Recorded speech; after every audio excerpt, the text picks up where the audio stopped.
춘천문화방송은 춘천 노숙인 요양시설에서 벌어진 불법과 인권 침해에 대해 집중 보도해드렸습니다. 오늘은 마지막으로 이번 사태에 대한 정리와 함께 원인과 대책은 무엇인지 전해드립니다. 먼저 이재규 기자입니다.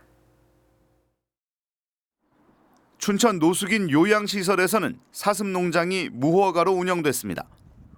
시설 측은 사슴을 불법 도축했고 중탕으로 가공해 판매까지 했습니다. 이 과정에서 노숙인들이 동원된 정황이 보도되자 국가인권위원회 등이 조사에 나섰습니다. 인권위 전수조사를 통해 드러난 사실은 충격적이었습니다. 시설 측은 정신병원에 입원된 노숙인들 모두 스스로 입원을 원했다고 밝혔지만 조사 결과 약물에 취해 정신병원으로 옮겨지거나 퇴원을 원한 노숙인의 퇴원 결정을 시설에서 취소한 사례가 드러났습니다. 또 조리실 바닥에 떨어진 음식물이 노숙인들에게 제공되는가 하면 발등에 난 종양을 7년 동안 제대로 치료받지 못한 노숙인도 있었습니다. 하지만 춘천시는 이런 내용을 공익 제보받고도 인권 침해 사실이 없다고 묵살했습니다. 게다가 사태 수습을 위해 호소문 작성을 시설 측에 조언했고 실제 언론 보도와 제보가 거짓이라는 호소문이 배포됐습니다. 하지만 이런 내용까지 언론 보도를 통해 드러나자 그제서야 춘천시는 시민과 시설 입소자들에게 사과한다며 머리를 숙였습니다. MBC 뉴스 이재규입니다. 이번에는 노숙인 시설 문제를 취재한 기자와 함께 좀 더 얘기 나눠보겠습니다. 백승호 기자, 상식적으로 이해하기가 힘든 상황인 것 같은데 시설 측은 어떤 입장인가요? 네, 지난 3월부터 몇 차례 시설을 찾았는데 시설 측은 최근까지도 억울하다는 입장이었습니다. 노숙인들의 안전과 보호를 위해 많이 노력했는데 부도덕한 집단으로 매도됐다는 겁니다. 사실 자활 프로그램 운영 등 시설 측이 노력한 일도 많습니다. 하지만 이 시설을 한 종교단체가 30년 넘게 운영을 맡아왔습니다.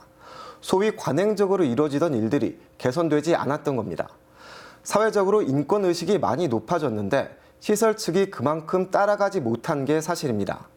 그래서 지도 감독 권한이 있는 춘천시가 제대로 일을 했었어야 했는데 앞서 보신 것처럼 엉망이었습니다.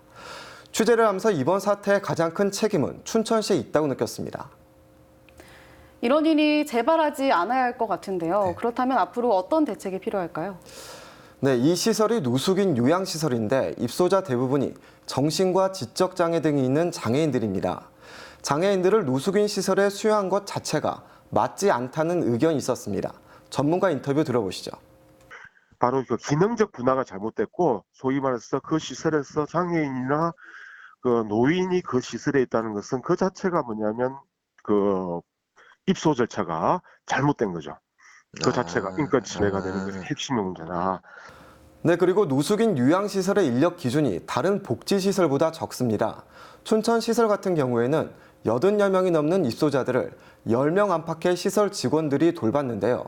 돌봄 인력이 더 늘어야만 인권 침해와 같은 일들을 막을 수 있다는 의견입니다. 또 노숙인 복지 정책을 근본적으로 바꿔야 한다는 지적도 있었습니다. 국가인권위원회 인터뷰 들어보시죠. 이 시설 같은 경우에도 10년, 20년, 길게는 30년까지 생활하고 계신 분들이 다수 있었는데요. 이런 분들이 지역사회에 나오셔서 같이 사회 공동체에서 같이 사시면서 필요한 서비스들을 제공받으실 수 있도록 정책 자체의 패러다임이 바뀔 필요가 있습니다. 네, 지금까지 춘천 노숙인 시설 문제의 원인과 대책에 대해 살펴봤습니다. 백승호 기자 수고하셨습니다.